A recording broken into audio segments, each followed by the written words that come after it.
Ang iluluto po natin ngayon ay ang pising or ang tawag dito ay universal name nito is gabi. Ang pising po sa amin is madali pong tumubo kaya usually yun po ang ilulutong ulam dito sa Cordillera. Okay. Ang main ingredient po nung lulutuin natin ngayon is of course yung pising or gabi. Gagamitin po natin yung stalk niya, yung root crop, and then pati na po yung dahon niya gagamitin natin. And then for added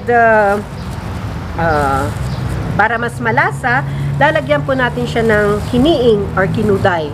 This is the smoked meat na sa ibang lugar po ito ay yung sa abroad sa mga foreign countries meron po silang version nito, it's the jerky or yung bacon. Ito po is gawa sa karne ng baboy, no? Na pinausukan. And then, ito naman, ang ipapakita ko naman ay ang paggawa ng kiniing or kinuday, no? Ito kasi ang one way of preserving meat dito sa Cordilleras. And meron po siyang distinctive taste talaga na kung sa bacon, may pagkalasang bacon na parang Chinese sausage. Mix halo po yung lasa niya, no? Ang ginagamit po dito is usually is yung part ng tiyan ng baboy. Kasi doon mo makikita yung may fat siya, meron siyang laman, kaya magiging maganda ang kalalabasan pag na-smoke siya, no? So, ang paggawa nito, yung iba nilalagyan ng asin, binubudburan siya ng asin. Pero yung iba naman, diretso lang po siya na tinutusok ng stick. And then, nilalagay po doon sa may lutuan at pinapausukan po. Usually, pinapausukan po ito doon sa lutuan na ang gamit is kahoy. So, ganyan po ang magiging itsura.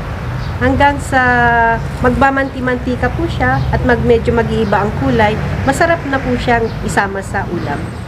And then, ito naman po, yung sapal nung rice wine. Ito po yung rice na pinigaan pag kinuha na yung wine. Papakita ko po sa inyo ang paggawa ng rice wine. Dalawa lang naman ang ingredient natin. Yung glutinous rice, pwede po yung puti, pwede po yung black, no? Yung malagkit, no? And then, ito po yung yeast. Ito po yung gagamitin. Yung dudurugin po natin kasi yung po yung ilalagay natin. So, ang paggawa po nito, ito po yung boiled glutinous black rice. Na-boil na po ito. At tapos, napalamig na rin po siya. So, lagyan po natin ng ayan. Ang tawag sa amin dito, yung iba, ang tawag nila is binubudan.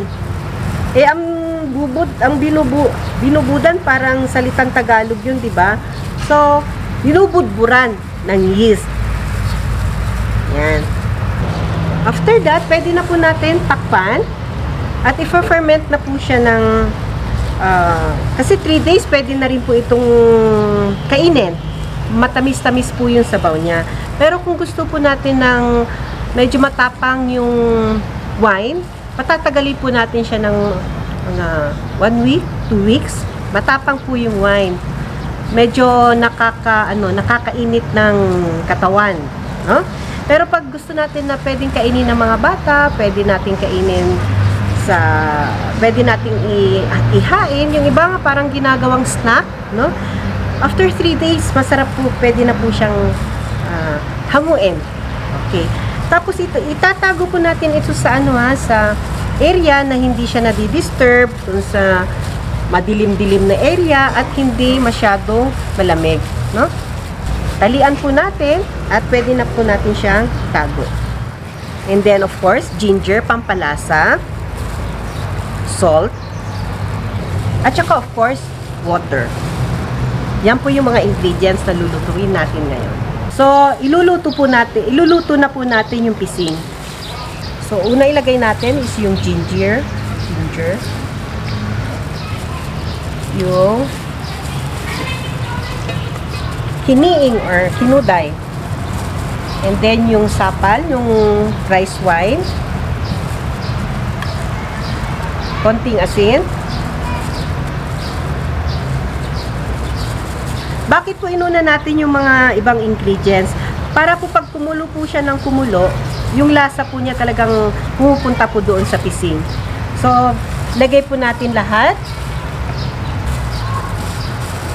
And then, ipaibabaw po natin yung mga dahon. Ito. So, yung dahon po, nirolyo po natin ha. Yung mga dahon, irorolyo natin ng ganun para buo-buo din po siya pag naluto. Ayan po ang magiging itsura niya. And then, lagyan po natin ng tubig.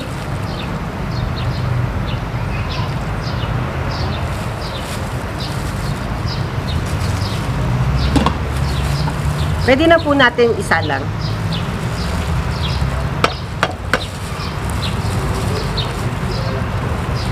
Maluluto po ito mga 30 minutes. Pwede na po siyang ulamin.